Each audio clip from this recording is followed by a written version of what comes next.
అటుపక్క వాళ్ళు లిటరల్గా వాళ్ళ 2 years బేబీని చూపించి కాళ్ళకు పట్టుకుంటున్నా కానీ కాల్ చేశారు.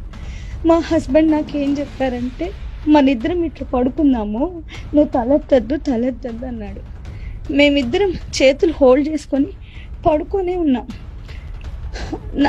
ఎవరో అంటే మేము ఎత్తి ఏం చూడలేదు, ఎవరో నడుచుకుంటున్నట్టు వస్తుంది.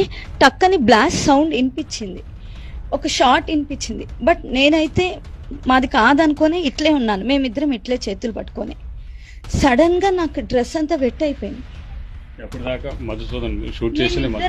మేమిద్దరం ఇట్లే ఉన్నాము. షార్ట్ వచ్చే ముందు హిందూ ఏ ముస్లిమే అని 2 సార్లు అడిగిన. We both didn't respond anything.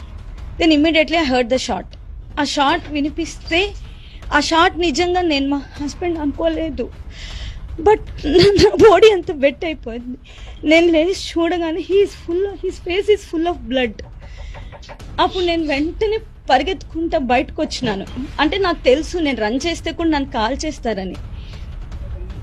అయినా నేను పరిగెత్తుకుంటా వచ్చాను. నేను బయటకు రెస్క్యూ వాళ్ళు ఎవరైనా ఉంటారేమో వచ్చాను. నాకు ఎవరు కనిపించలేదు. అక్కడ ఉన్నోళ్ళు నన్నే కిందకి తీసుకొచ్చి కింద ఆ సిపిఆర్ ఆర్మీకి దగ్గర పెట్టినారు. మేము నలుగురు ఉన్నారు అక్కడ ఇన్సిడెంట్ జరిగినప్పుడు.